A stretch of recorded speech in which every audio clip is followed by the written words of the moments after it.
بھی تحریک پڑھی ہے اسی طرح سے. بسم اللہ الرحمن الرحیم.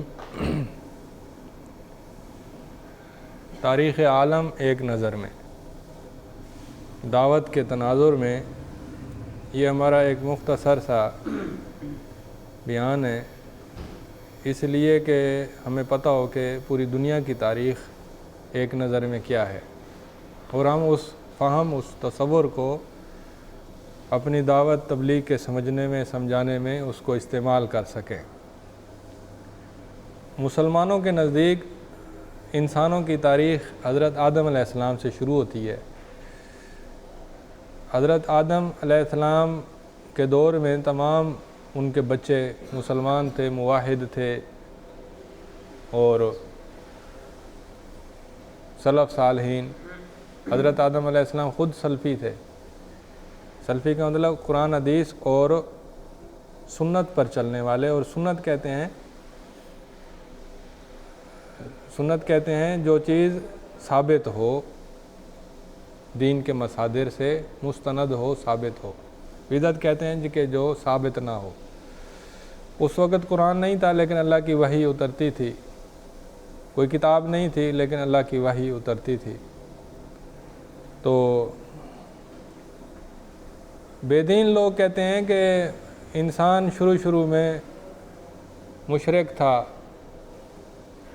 سورج کی پوجا کرتا، ستاروں کی، جانوروں کی پوجا کرتا، جیسے گائے کی پوجا مشہور ہے، بندروں کی پوجا کرتا، سانپوں کی، ہر بڑی چیز جو اسے عجیب و غریب لگتی اس کی وہ پوجا کرتا تھا. تو پھر آہستہ آہستہ مختلف مذاہب بنے، اور آخرکار اسلام کے دور میں اتنی ترقی ہوئی کہ لوگوں کو پتہ چل گیا کہ ساری چیزیں مخلوق ہیں اور ان سب کا خالق ایک اللہ ہے جو وحدہ لا شریک ہے. یہ فلسفی کہتے ہیں کہ توحید کا تصور نا یہ بعد میں ہے، اور شروع میں شرک تھا. انسانوں کی جو ابتدا ہے وہ شرک سے ہوئی. ہم بحیثیت مسلمان کہتے ہیں کہ انسانوں کی ابتدا توحید سے ہوئی، اور حضرت آدم علیہ السلام پہلے موحد تھے. تو شرک سے کس طرح وہ غریب کا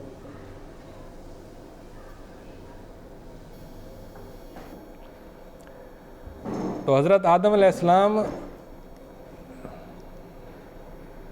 شکاری نہیں، حضرت آدم علیہ السلام کھیتی باڑی کرتے تھے.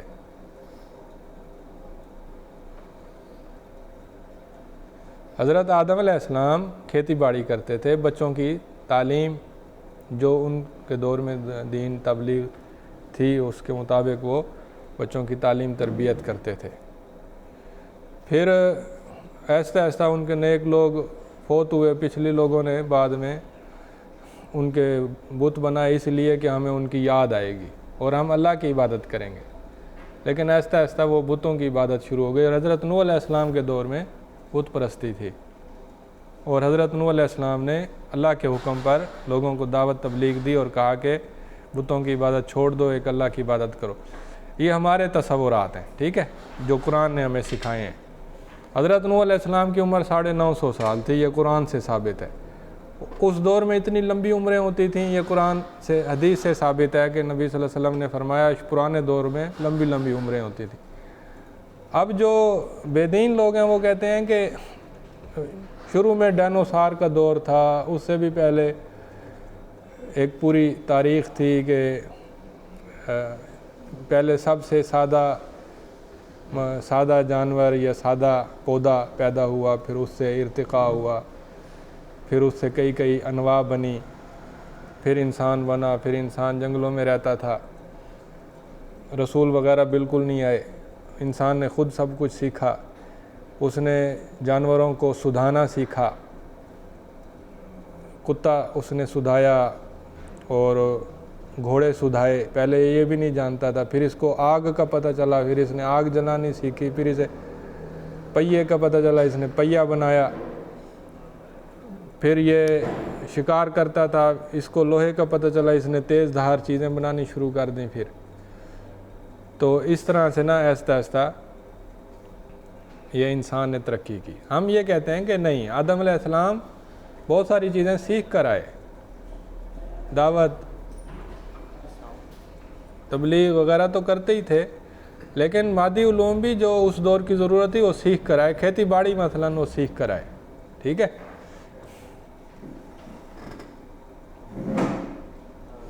تو حضرت نوح علیہ السلام کے بعد ایک بہت بڑا طوفان آیا جس کے آثار جو ہے پوری دنیا میں نظر آتے ہیں، اور قرآن میں بھی پتہ چلتا ہے کہ بہت بڑا طوفان آیا کہ ساری انسانیت مٹ گئی۔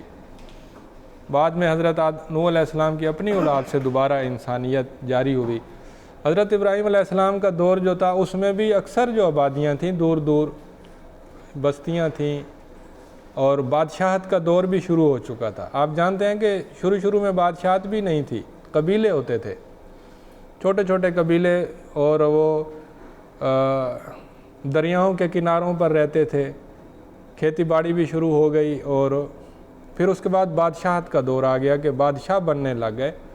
بادشاہ کے دور میں انسانیت کی جو سماجی کیفیت ہے وہ زیادہ پیچیدہ ہو گئی، زیادہ منظم اور زیادہ گہری ہو گئی۔ تو حضرت ابراہیم علیہ السلام نے بادشاہوں سے بھی مناظرے کیے، جیسے نمرود سے مناظرے کیے، اور انہوں نے اپنے دور میں دور دراز علاقوں کے سفر بھی کیے جو کہ حضرت نوح علیہ السلام نے نہیں کیے۔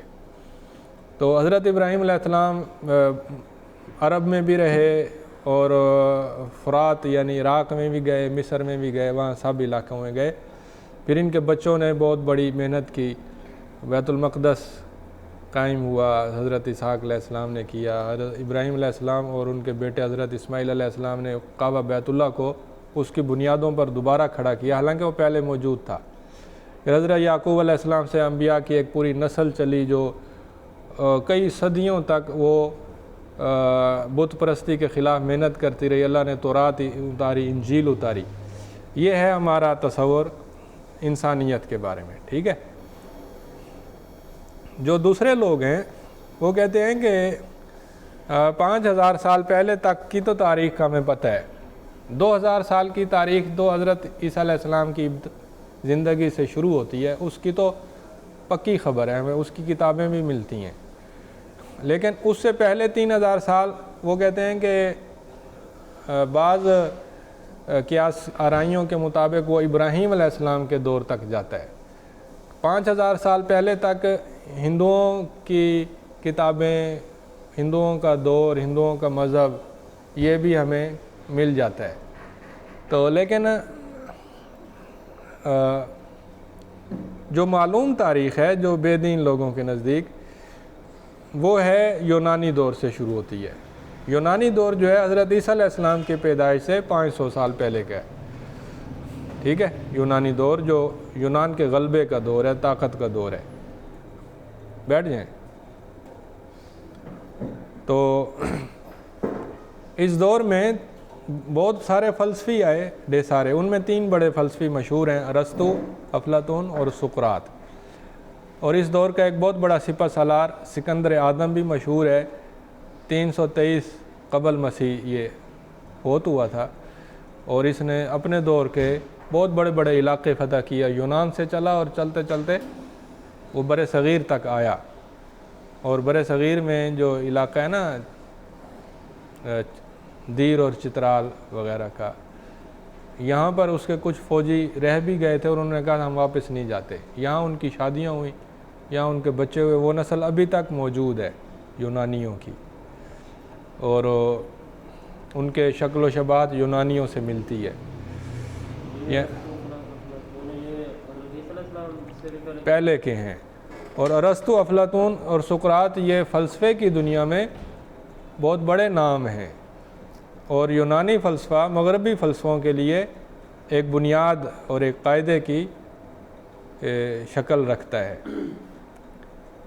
تو آپ ایسے سمجھ لیں کہ جیسے ہمارے انبیاء میں آدم علیہ السلام پہلے نبی ہیں، تو فلسفے کی دنیا میں ارسطو، افلاطون، سقراط یہ لوگ پہلی بنیاد ہیں، اینٹ ہیں۔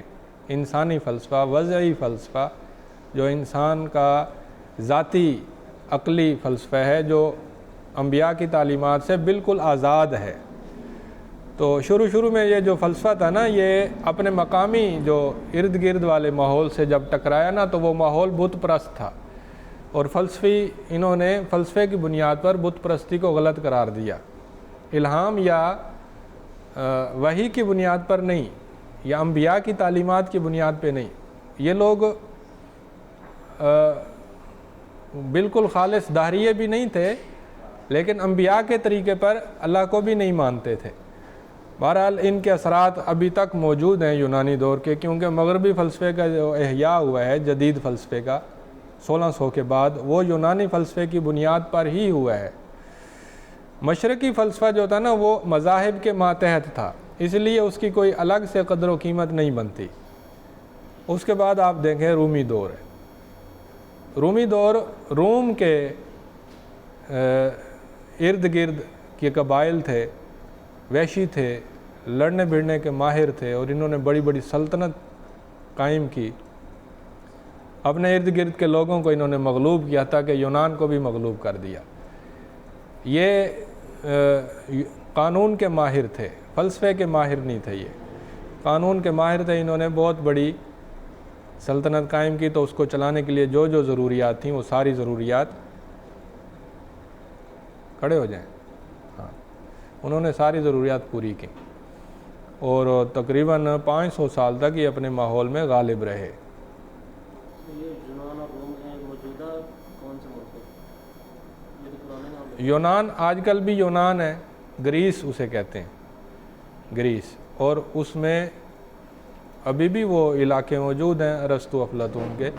یونان ابھی یہ کوئی بہت بڑا افلاطون قسم کا ملک نہیں ہے جیسے برطانیہ فرانس ہے، یہ ایک سادہ سا ملک ہے، لیکن بہرحال یورپ کا ملک ہے تو ہم لوگوں سے وہ بہت آگے ہیں مادی ترقی کے اندر۔ روم جو ہے یہ اٹلی کے اندر، ابھی بھی اس کے اٹلی کے اندر ایک ملک ہے روم، ملک کے اندر ایک ملک ہے، چاروں طرف سے وہ اٹلی کے اندر ہے، لیکن وہ روم الگ ایک ملک ہے اور چھوٹا سا ایک شہر ہے، لیکن انہوں نے اس کو ملک بنایا ہوا ہے۔ پرانے دور میں روم ایک پوری سلطنت تھی، ایمپائر تھی، رومن ایمپائر، دور دور تک ان کے شہر تھے، ان کی آبادیاں تھیں، ان کے بادشاہ اور ان کے ماتحت ان کے لوگ تھے۔ تو حضرت عیسیٰ علیہ السلام کی پیدائش سے پہلے رومیوں کا دور تھا، اور رومی بت پرست تھے، اور انہوں نے بت پرستی کو پھیلایا ہوا تھا۔ حضرت عیسیٰ علیہ السلام وفات پا گئے، اس وقت یہودی بھی رومیوں کے ماتحت تھے۔ یہودیوں نے رومیوں کو شکایت لگائی تھی یہ نیا فرقہ بن رہا ہے نیا، انہوں نے اپنے ذہن کے مطابق حضرت عیسیٰ علیہ السلام کو سولی پہ لٹکوا دیا، یہودیوں نے رومیوں کو کہہ کے۔ لیکن حضرت عیسیٰ علیہ السلام کے ماننے والے کچھ نہ کچھ پیدا ہو گئے، اور انہوں نے نئے دین کی تبلیغ شروع کر دی، تو رومیوں کو جہاں جہاں پتہ چلتا نا کہ یہ عیسائی ہیں تو وہ ان کو سولیوں پہ لٹکاتے اور ان کو عبرت کا نشانہ بناتے۔ تو 3 صدیوں تک وہ ظلم کرتے رہے، 3 صدیوں تک۔ 3 صدیوں کی ابتدا میں اصحاب کہف تھے جو زندہ تھے، اور وہ دعوت تبلیغ کرتے تھے چھپ چھپ کے۔ تو وہ اصحاب کہف جو تھے وہ عہدیدار تھے رومیوں کے، بڑے اچھی فیملیوں کے تھے، اور بڑے عقل مند لوگ تھے۔ جب ان کا راز فاش ہوا تو وہ بھاگے اور ایک پہاڑ میں چھپ گئے، ایک غار کے اندر، تو وہاں وہ سو گئے۔ جب 3 صدیوں بعد وہ اٹھے تو اس دوران میں رومیوں کا ایک بادشاہ تھا قسطنطین، وہ نا عیسائی بن گیا، اور اس نے پوری رومی سلطنت کو عیسائی سلطنت بنا دیا، اور عیسائیت کی تبلیغ شروع کر دی، اور ہر طرف عیسائیت پھیل گئی۔ تو یہ سچا مذہب بھی تھا نا جس طرح تو اصحاب کہف 300 سال تک سوئے رہے، اس وقت یہ سچا دین تھا، لیکن اس سچے دین میں بھی کچھ نہ کچھ کمزوریاں پیدا ہو گئی تھیں۔ مثلا حضرت عیسیٰ علیہ السلام کو اللہ کا بیٹا کہتے تھے۔ ان سب چیزوں کے باوجود بت پرستی سے وہ اچھے تھے۔ تو رومی بادشاہ نے قسطنطین کا مذہب قبول کر لیا، اور اس مذہب کے اندر نا وہ جو خرابی تھی رہبانیت والی، کیونکہ حضرت عیسیٰ علیہ السلام نے شادی نہیں کی، تو لوگوں نے سمجھا جی شادی نہ کرنا فضل ہے، سمجھ آ رہی ہے؟ تو بڑی بڑی آبادیاں راہب بن گئیں، شہروں کے شہر، آدھا شہر راہبوں پر مشتمل ہوتا تھا، آدھا شہر کماتا، بادشاہت کے تحت جو ہے نا وہ لڑائی بڑائی بھی کرتا دوسری قوموں کے ساتھ، اور عدالتیں بھی قائم ہوئیں، یعنی آدھا شہر زندگی کے سارے کام کرتا تاکہ دوسرے آدھے شہر کو جو چرچوں میں رہ کر زندگی گزارتے تھے ان کی وہ کفالت کر سکے۔ عورتیں بھی راہب بن گئیں، راہبات، نن بن گئیں، تو اور چرچوں کے اندر عورتوں کی الگ کوٹھڑیاں ہوتی تھیں، مردوں کی الگ کوٹھڑیاں ہوتی تھیں، بہت بڑی بڑی تعداد میں یہ راہب لوگ بن گئے، لاکھوں کی تعداد میں انسان راہب بن گئے، اور یہ دور عیسائی دنیا کا تاریک ترین دور ہے۔ تاریک اس لیے ہے کہ اس میں جہالت عام تھی، کوئی دنیاوی علم بھی اتنا نہیں تھا، کوئی دینی علم جو تھا وہ تحریف پر مبنی تھا، انحراف پر مبنی تھا، کیونکہ رہبانیت کے تحت جیسے رزق نہیں کمایا جاتا نا، ویسے علم بھی نہیں حاصل ہوتا، صرف عبادت ہوتی ہے بس۔ تو اور پھر علم جو ہے وہ بذات خود رہبانیت کی جڑیں کاٹتا ہے۔ علم بتاتا ہے کہ رہبانیت جاہلانہ طریقہ ہے، یہ غیر فطری ہے، یہ ممکن ہی نہیں ہے کہ انسان زیادہ عرصے تک دنیا سے، عورت سے اور انسان کی فطری ضروریات سے الگ تھلگ رہ سکے، یہ ممکن ہی نہیں ہے۔ تو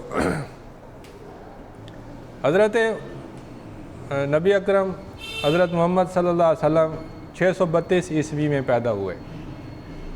632 عیسوی کا دور یہ وہ دور تھا جب رہبانیت عیسائیوں وفات جو ہے وہ 632 کی ہے، ٹھیک ہے، اس میں سے 63 سال نکال لیں تو پھر وہ 500 اور 571 بنتی ہے۔ حضرت نبی صلی اللہ علیہ وسلم کی وفات کے 2-4 سال بعد حضرت عمر کا دور آیا، اور ان کا جہادی قافلے شروع ہوئے، قیصر و کسریٰ سے ٹکرائے، رومیوں سے بھی لڑائی ہوئی، اور بیت المقدس جو تھا وہ رومیوں کے قبضے میں تھا، وہ انہوں نے چھڑا لیا۔ خلفائے راشدین کا دور، پھر محمد بن قاسم کا دور، پھر طارق بن زیاد کا دور، قتیبہ بن مسلم کا دور، مسلمانوں کی جہادی یلغار کا جو سلسلہ تھا دور دور تک، چین تک، ہندوؤں تک، اور ادھر سے روس تک، یورپ تک، اور ادھر سے افریقہ کے اندر، اور چاروں طرف جو ہے بڑے بڑے براعظموں تک انہوں نے، مسلمانوں نے اپنی حکومت قائم کر دی، علاقے فتح کیے، اور صرف فتوحات کوئی چیز نہیں ہوتی جب تک کہ اس کے ساتھ ایک اچھا نظام نہ ہو، عدل اور انصاف نہ ہو، امن اور امان نہ ہو، خوشحالی نہ ہو، اور دین کی رحمت نہ ہو۔ تو عیسائیوں کی بدعات جاری تھیں، عیسائیوں کے اندر ایسی بدعات جاری ہوئیں کہ عقل فکر دنگ رہ جاتی ہے۔ ان کے اندر پوپ تھے جو کہتے تھے کہ اللہ کے حلال کو پوپ حرام کر سکتا ہے، اور اللہ کے حرام کو پوپ جو ہے وہ حلال کر سکتا ہے۔ وہ جیسے قرآن میں آتا ہے نا، احبار اور رہبان کو ارباب بنا لینا، پاپائیت اسی تصور پر قائم تھی، جسے تھیاکریسی بھی کہتے ہیں، کہ پاپ جو ہے وہ اپنے قانون خود بناتا تھا جو اللہ کی ہدایت سے آزاد بھی ہوتے تھے۔ تو پھر مغفرت نامے انہوں نے تقسیم کیے، بیچے، اور پوری عیسائی دنیا میں مغفرت نامے تقسیم ہوئے۔ مغفرت نامے یہ تھے کہ وہ کہتے تھے کہ آپ اتنے پیسے دیں، ہم آپ کو لکھ کر دیتے ہیں کہ آپ جنت میں جائیں گے۔ تو شروع میں مغفرت نامے صرف ان کو ملتے تھے جو کوئی جہاد میں بہت بڑا کارنامہ سر انجام دے، عیسائی جہاد میں وہ بڑے بڑے نائٹس کو ملتے تھے۔ پھر بعد میں پیسوں سے ملنے لگ گئے، بہت بھاری رقم کے ساتھ بڑے بڑے جاگیردار اور بڑے بڑے مالدار لوگ سرٹیفکیٹ لکھا ہوا لے لیتے کہ فلاں بن فلاں کو اتنے پیسوں کے عوض یہ سرٹیفکیٹ عطا کیا جاتا ہے کہ وہ جنت میں جائے گا اور جہنم سے محفوظ رہے گا۔ اتنی خوفناک بدعت جو کسی دین مذہب میں نہیں تھی، مسلمانوں میں کبھی نہیں ہوئی، اور یہ شروع ہو گئی۔ شروع میں مہنگے تھے، پھر بعد میں سستے ہوتے گئے، اور بعد میں اتنے سستے ہوئے کہ گلیوں میں وہ آوازیں لگاتے کہ مغفرت نامے لے لو، مغفرت نامے لے لو۔ یعنی کوڑیوں کے بھاؤ بکنے لگ گئے. اتنی سستی ہے جنت, کوئی دین, کوئی ایمان نہیں, کوئی اخلاق نہیں, کوئی کردار نہیں, کوئی عبادت نہیں, کوئی جد و جہد نہیں, اور تھوڑے سے پیسوں کے عوض جنت مل جائے. بہرحال یہ خوفناک بدعتیں تھیں. پھر محکمہ تفتیش ان کے اندر قائم ہوا کہ یہ دین کے خلاف کسی انسان کو دیکھتے اسے زندہ جلا دیتے تھے اور اذیتیں دیتے تھے. یہ خطرناک چیزیں تھیں جن کی وجہ سے ان کے دین کے خلاف بغاوت پیدا ہوئی. اور موجودہ جو مغربی تہذیب ہے یہ دین کے خلاف بغاوت اسی وجہ سے ہے کہ اس وقت اتنی تنگ نظری, اتنی جہالت تھی کہ لوگ دین سے باغی ہو گئے. تو خلیفہ ہارون الرشید کی دور میں نصف دنیا پر مسلمانوں کی فتح ہو گئی, جو اس وقت کی نصف دنیا تھی. اس وقت ابھی امریکہ کا تصور نہیں تھا کہ امریکہ بھی کوئی ملک ہے, حالانکہ وہاں انسان رہتے تھے لیکن پتہ نہیں تھا کہ امریکہ بھی کوئی ملک ہے. فقہ کے 4 امام پیدا ہوئے اسی دور میں, اور حدیث کے 6 امام پیدا ہوئے. یہ بہت بڑا کارنامہ ہے حدیث اور فقہ کا. اس کے بعد 1000 سے 1300 تک 3 صلیبی جنگیں ہوئیں. صلیبی جنگیں آپ جانتے ہیں کہ عیسائیوں نے مل کر, پوری عیسائی دنیا نے مل کر اپنے چھوٹے چھوٹے لشکر اکٹھے کر کے لاکھوں کی تعداد میں بڑے لشکر تیار کیے, اور وہ بڑے لشکر مسلمانوں سے لڑنے آئے کہ بیت المقدس کو چھڑائیں. جو حضرت عمر رضی اللہ عنہ کے دور میں وہ آ کر ٹکراتے رہے, سر پٹکتے رہے, لڑتے رہے 3 صدیوں تک. 7 بڑی جنگیں ہوئی ہیں, لیکن مسلمانوں کو وہ ہرا نہیں سکے. ان کے مقابلے میں صلاح الدین ایوبی تھا, اور صلاح الدین ایوبی کے ساتھ پوری مسلم دنیا نہیں تھی, وہ اکیلا تھا. بڑی بڑی حکومتیں وہ خاموش تھیں, الگ تھلگ تھیں, وہ اس کی مدد نہیں کرتی تھیں. صلاح الدین ایوبی نے صحیح جہاد کیا جو قرون اولیٰ والا جہاد تھا, اور اس نے صلیبی جنگوں کو ایک جو نقطہ عروج پر تھیں اس وقت اس کو ہرایا. درمیان میں کچھ عرصے کے لیے یہ غالب بھی آئے, کچھ مدت کے لیے, اور انہوں نے بیت المقدس کو آزاد کرا لیا اپنے ذہن سے. لیکن جب آزاد کرایا تو انہوں نے خون کی ندیاں بہا دیں صلیبیوں نے. مسلمانوں نے دوبارہ بیت المقدس چھڑایا صلاح الدین کے دور میں, تو انہوں نے بدلے نہیں لیے, معاف کر دیا. اور ایسا معاف کیا کہ عیسائیوں کی تاریخ میں لکھا ہے کہ صلاح الدین ایوبی جیسا رحم دل بادشاہ ہم نے نہیں دیکھا, عیسائیوں نے لکھا ہے. تو بیت المقدس فتح ہوا 1187 میں.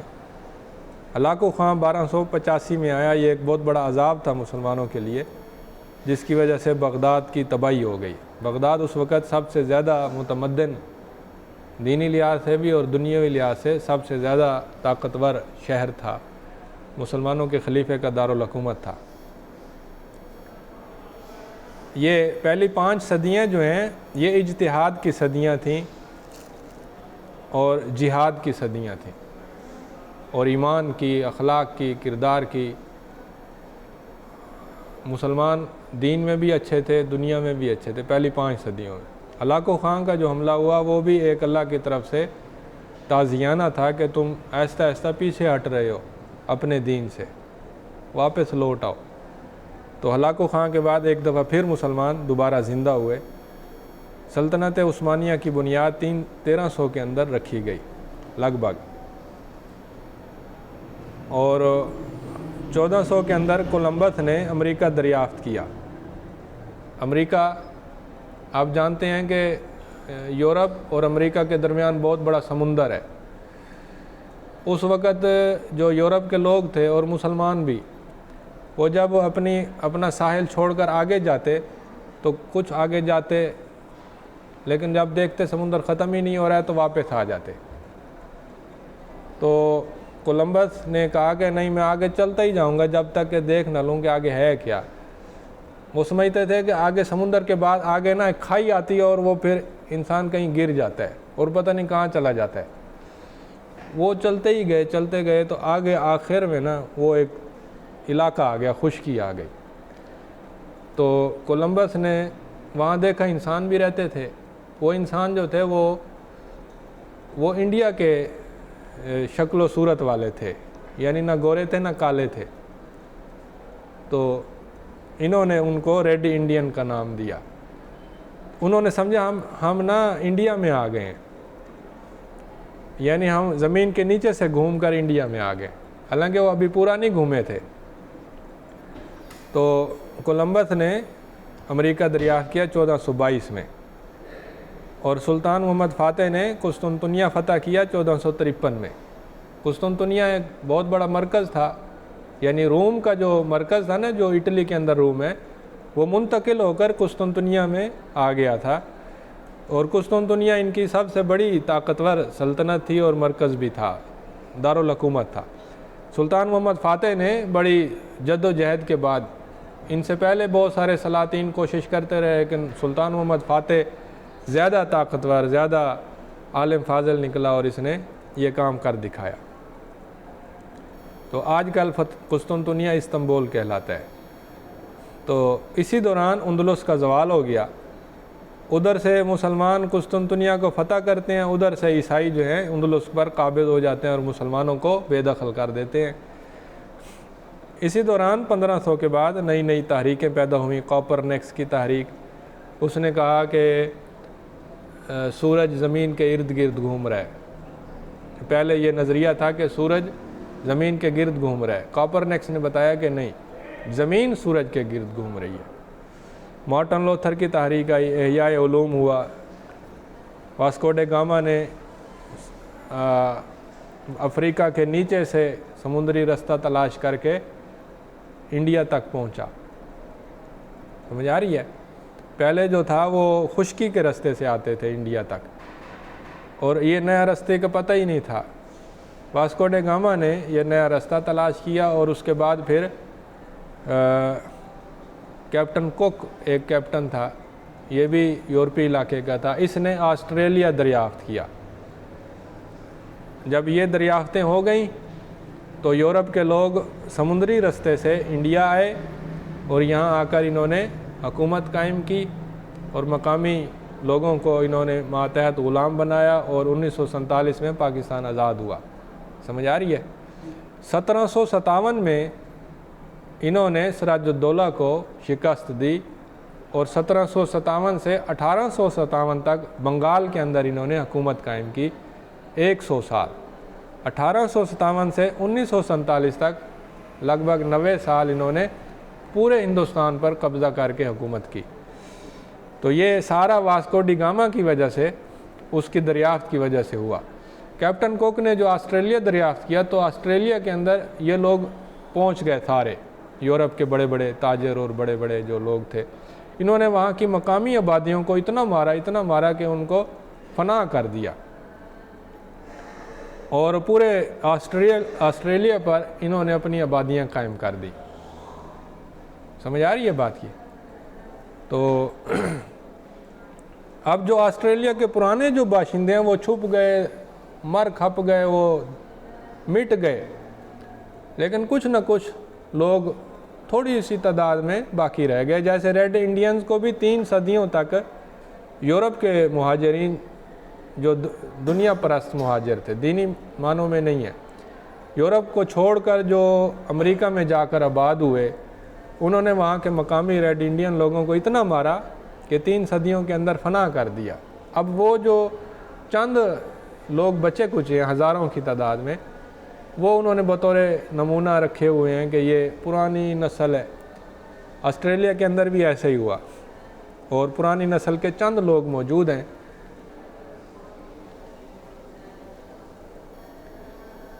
اچھا، اسی دوران ہندوستان کا سب سے بڑا مغل حکمران اکبر اعظم 1556 میں، یہ سب سے بڑا حکمران تھا بر صغیر کا۔ 1556 میں اس کے پاس پہلے تاجر آئے، اور انہوں نے آ کر کہا جی ہمیں اجازت دیں، ہم یہاں آپ کے ساتھ تجارت کرنا چاہتے ہیں۔ یورپ کے لوگوں نے کہا، اکبر اعظم نے اجازت دی۔ اچھا، اسی دوران افریقہ کے غلاموں کا سلسلہ شروع ہوا کہ انہیں قید کیا جاتا، پکڑا جاتا، انہیں بحری جہازوں میں ٹھونسا جاتا، اور انہیں اسپین اسپین کی حکومت قائم ہو گئی تھی برازیل کے اندر، جو کہ امریکہ کا نیچے والا علاقہ ہے، یعنی اسے جنوبی امریکہ کہتے ہیں۔ اسپین نے وہاں پر کئی صدیوں تک حکومت کی، جیسے برطانیہ کے لوگ امریکہ میں پہنچے اور کینیڈا میں بھی پھیل گئے، اسی طرح سے اسپین کے لوگ وہاں برازیل میں وہاں پہنچے اور انہوں نے حکومت قائم کی۔ تو 2-3 صدیوں تک افریقہ کے لوگوں کو غلام بنا بنا کر امریکہ منتقل کیا گیا اور وہاں انہیں ذلت والی زندگی پر مجبور کیا گیا، اور یہ سلسلہ جاری رہا۔ اسی دوران یورپ کے جو پیچھے والے لوگ تھے، ان کے اندر نئی نئی تحریکیں پیدا ہوئیں۔ ڈیکارٹ کی تحریک، یہ اقلیت پسند تھا۔ گلیلیو، اس نے دوربین ایجاد کی اور بتایا کہ ہم زمین کے جو لوگ ہیں، ہم کوئی الگ تھلگ نہیں ہیں، ہماری جیسی زمینوں تو سینکڑوں کروڑوں ہیں۔ لوگ حیران ہو گئے، کہنے لگے کہ جو حضرت عیسیٰ علیہ السلام، جن کو ہم اللہ کا بیٹا کہتے ہیں، وہ ایک ایسے علاقے میں نازل ہوئے کہ جو پوری کائنات میں ایک معمولی سا ذرہ ہے۔ وہ پہلے سمجھتے تھے کہ یہ زمین تو پوری کائنات کا مرکز ہے۔ تو نیوٹن آیا، اس نے بھی سائنس کو غالب کیا۔ جان لاک آیا، اس نے بھی عقلیت کو غالب کیا۔ تو اس طرح سے 1600 کے بعد بتدریج مذہب جو ہے زوال پذیر ہونے لگ گیا۔ ادھر سے 1600 کے بعد عیسائی دنیاوی اعتبار سے طاقتور ہوتے گئے اور ادھر سے مسلمان مغلوب ہوتے گئے۔ انقلاب فرانس 1779 میں آیا۔ انقلاب فرانس کی ایک خاص اہمیت ہے۔ جو فلسفہ شروع ہوا تھا 1600 کے اندر، وہ پہلے اکا دکا لوگوں میں تھا، بعد میں وہ اکا دکا لوگ پھیلتے گئے، محلوں میں، علاقوں میں، شہروں میں۔ ان کا طریقہ کار، فلسفیانہ طرز فکر پھیلتا گیا، حتیٰ کہ لوگ دین کے خلاف ہو گئے اور بڑی بڑی آبادیاں دین کے خلاف ہو گئیں۔ اب یہ جو تبدیلی تھی نا، معاشرتی تبدیلی، یہ ایسا ایسا بڑھتے بڑھتے حکومت تک پہنچی، اور حکومت کا تختہ الٹ کر بادشاہت، جاگیرداری اور پادریوں کا جو نظام تھا وہ الٹ دیا گیا، ختم کر دیا گیا۔ پہلے تینوں کٹھے تھے، بادشاہ، جاگیردار اور پادری۔ جب یہ ان تینوں کا سلسلہ الٹ دیا گیا تو جاگیرداری کے مقابلے میں صنعت کاری آئی، سرمایہ داری، اور بادشاہت کے مقابلے میں جمہوریت آئی، جو پہلی جمہوریت انقلاب فرانس تھی، ڈیموکریسی۔ اور پادریوں کا دائرہ ختم کر کے ان کو پرائیویٹ زندگی میں محدود کر دیا گیا، جسے سیکولرزم کہتے ہیں۔ تو انقلاب فرانس 1779 میں آیا۔ اس کے بعد آہستہ آہستہ باقی ساری حکومتیں وہ بھی ڈیموکریسی میں کنورٹ ہو گئیں۔ اسی طرح انقلاب امریکہ 1776 میں آیا اور مذہب کی حکومتیں ختم ہو گئیں۔ اور اسی دوران یورپیوں نے عثمانیوں پر یلغار جاری رکھی۔ 1774 میں انہیں پہلی کامیابی نصیب ہوئی یورپیوں کو، انہوں نے کچھ علاقہ چھین لیا عثمانیوں کا۔ عثمانی اس وقت بہت طاقتور تھے، روس کا بڑا حصہ ان کے پاس تھا، افریقہ کا بڑا حصہ ان کے پاس تھا، مشرق وسطیٰ کا بڑا حصہ ان کے پاس تھا۔ تو یہ آہستہ آہستہ عثمانی شکست کھاتے گئے، اور ان کی شکست، ان کے ٹکڑے ٹکڑے ہوتے ہوتے ہوتے آخر میں جو چھوٹا سا ترکی بچ گیا، ترکی بھی ہارنے کے قریب تھا کہ مصطفیٰ کمال اتا ترک نے اپنے ترکی کو بچانے کے لیے اس نے محنتیں کیں، اور آخرکار وہ ترکی کو محفوظ کرنے میں کامیاب ہو گیا۔ جب وہ کامیاب ہوا تو اس نے کہا جی ہم نے آئندہ سے خلافت نہیں قائم کرنی، جو علاقے ہم سے چھین چکے ہیں ہمیں ان کی کوئی پرواہ نہیں، اب ہم آئندہ سے ہم اپنے ملک کو ہی بس محفوظ رکھیں گے۔ تو کچھ علاقے روسیوں کے پاس چلے گئے، اور وہ روسیوں سے افغان جہاد کے بعد آزاد ہوئے۔ کچھ علاقے چین کے پاس چلے گئے، وہ ابھی تک اسی کے پاس ہیں، وہ آزاد نہیں ہو سکے۔ پوری دنیا میں چین کے مظلوم مسلمان واحد ایسے مسلمان ہیں کہ جو آزاد نہیں ہو سکے۔ اور مصر وغیرہ یہ بھی عثمانی سلطنت کے ماتحت تھا، یہ بھی آزاد ہو گیا ہے۔ تو یہ صورتحال تھی کہ عثمانیوں نے 200 سال تک مزاحمت کی ہے، جبکہ برِ صغیر کے مسلمانوں نے 200 سال مزاحمت نہیں کی۔ جیسے ہی ٹیپو سلطان شہید ہوا، اس شہادت کے فوراً بعد ہی آخری دیوار گر گئی اور انگریزوں نے پورے ہندوستان پر قبضہ کر لیا۔ تو 1799 میں ٹیپو سلطان شہید ہوا، 1762 میں شاہ ولی اللہ نے تحریک کی ابتدا کی، علمی تحریک کی، مسلمانوں کو دوبارہ زندہ کرنے کی کوشش کی، اور 1800 سے 1900 کے درمیان بہت سارے معاملات ہوئے۔ افریقہ پورے کا پورا یورپ کے اندر تقسیم ہو گیا، یعنی افریقہ پر نا انہیں ضرورت ہی پیش نہیں آئی کہ بڑی بڑی جنگیں کریں اور بڑے بڑے لڑائیاں لڑیں۔ انہوں نے ٹیبل پر بیٹھ کر آپس میں مشورہ کر لیا کہ یہ ملک آپ لے لو، یہ میں لے لیتا ہوں، یہ آپ لے لیں۔ انہوں نے پورے مشورے سے علاقے تقسیم کیے اور بغیر لڑائی بڑائی کے آپس میں انہوں نے بانٹ لیا۔ تو افریقہ پہلے بھی کمزور تھا، آزادی کے بعد اب تک وہ بیچارہ کمزور ہے۔ 1950 تک افریقہ کے ملکوں نے غلامی جھیلی ہے، اس کے بعد بتدریج آزادیاں ہوئیں۔ یورپ میں مذاہب کا زوال چلتے چلتے ڈارون تک پہنچا اور کارل مارکس تک پہنچا۔ تو اس میں ایک بڑا فرق یہ آیا کہ دہریت پیدا ہو گئی۔ پہلے دہریت نہیں تھی، اقلیت تھی لیکن دہریت نہیں تھی۔ آہستہ آہستہ دہریت بھی اتنی بڑی تعداد میں ہو گئی کہ روس کا پورا نظام کمیونسٹ یا مارکسزم پر مبنی ہے، جو کہ دہریت پر مبنی ہے، اور ہندوستان پر قبضہ ہو گیا۔ 1800 سے 1857 تک انہوں نے آہستہ آہستہ پورا قبضہ مکمل کر لیا۔ مسلمانوں کی جنگ آزادی 1857 ناکام ہوئی، اور ناکامی کی وجہ یہ تھی کہ کوئی اس میں نظم و ضبط نہیں تھا۔ ویسے تو اصل مسئلہ یہ تھا کہ دینی اعتبار سے کمزور تھے، لیکن دنیاوی اعتبار سے بھی کمزور تھے۔ یورپ میں عورتوں کی آزادی شروع ہو گئی، صنعتی انقلاب آ گیا، کاریں، موٹر سائیکل، ہوائی جہاز بننے لگ گئے، پہلے نہیں تھے۔ ٹرین کی ابتدا ہو گئی، سائنس کی غیر معمولی ترقی ہوئی۔ عالم اسلام میں غلامی کے خلاف تحریکیں شروع ہو گئیں۔ عمر مختار لیبیا کا، عبد القادر الجزائر کا، مہدی سوڈانی سوڈان کا، شاہ اسماعیل شہید برِ صغیر کے، یہ ساری تحریکیں ناکام ہوئیں۔ لیکن مسلمانوں نے آخری دفعہ زور پورا لگایا، اور کچھ عرصے بعد انہیں دوبارہ آزادیاں بھی حاصل ہوئیں۔ پہلی جنگ عظیم 1914 میں ہوئی اور دوسری جنگ عظیم 1945 میں ہوگی۔ یہ جنگ عظیم عیسائیوں کی آپس میں تھیں، یورپ کے لوگوں کی آپس میں تھیں، مسلمانوں کا اس میں کوئی حصہ نہیں تھا۔ مسلمان ویسے کمزور تھے، البتہ ترکی کچھ اس کی طاقت تھی، اس نے کچھ نہ کچھ ان کے ساتھ معاملہ کیا۔ انقلاب روس، انقلاب چین ہوا، دونوں ملکوں میں مذہب کی حکومت ختم ہو گئی۔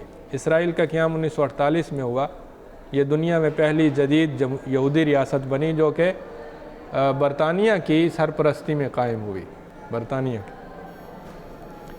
اس کے بعد آزادی کا دور شروع ہوا۔ آزادی کے دور کے ساتھ ہی فلمیں، سینمے یہ شروع ہو گئے، اور بینک کا نظام پوری دنیا میں ایسا یہ شروع ہو گیا، جمہوریت کا نظام شروع ہو گیا۔ یہ سارے نظام جو ہیں یہ مسلمانوں میں رائج نہیں تھے، اور جو نئے نظام قائم ہوئے ان کے اندر بڑی خرابیاں تھیں۔ یہ جو ادب ہے، ادب کے اندر بھی نئی تحریکیں اسی دور میں پیدا ہوئیں۔ پہلے ناول نہیں ہوتے تھے مسلم دنیا کے اندر، کہانیاں ہوتی تھیں، ناول نہیں ہوتے تھے، کہانیاں بھی بڑی محدود۔ تو ناول، افسانوں کی ایک نئی تعداد، نیا رنگ پیدا ہوا، ناولوں کا نیا رنگ۔ شروع میں ناول بڑے اچھے ناول تھے، جیسے ڈپٹی نذیر احمد کے ناول ہیں، بڑے اچھے ناول ہیں، یا نسیم حجازی کے ناول ہیں، وہ بھی بڑے اچھے ہیں، لیکن برے ناول بھی شروع ہو گئے۔ تو سماج، سیاست، تعلیم اور تربیت، تفریح، ہر چیز میں انقلاب برپا ہو گیا۔ قائد اعظم نے 1947 میں پاکستان بنایا۔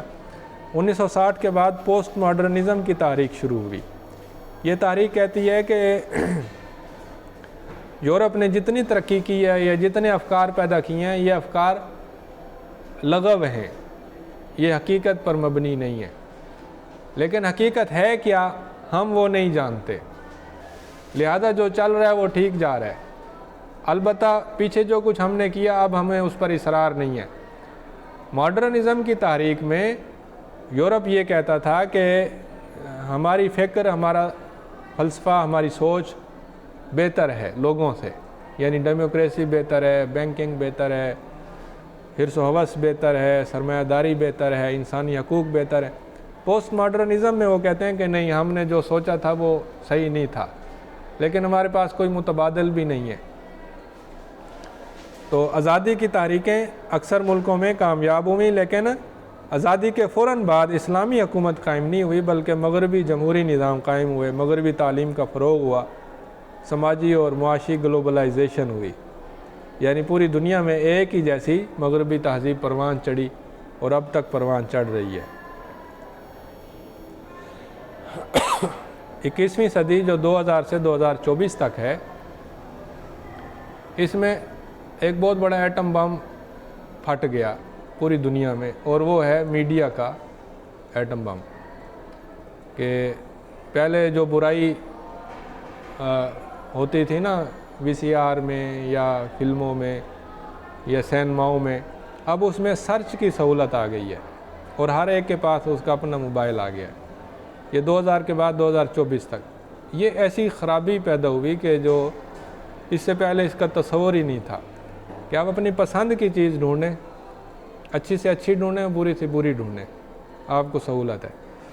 یہ کمپیوٹر، انٹرنیٹ، موبائل، اس کا جو طاقتور ترین جو انقلاب آیا، پہلے بھی تھا لیکن 2000 کے بعد یہ بہت زیادہ طاقتور ہے۔ چینل آ گئے، 100 150 چینل، اور اس کے ساتھ ساتھ تحریکیں بھی بڑی بڑی پیدا ہوئیں، سلفی جماعت، اخوانی جماعت، تبلیغی جماعت، افغان جہاد۔ تو یہ ایک ہلکا سا جائزہ تھا، بس اسی پر اختتام کرتا ہوں۔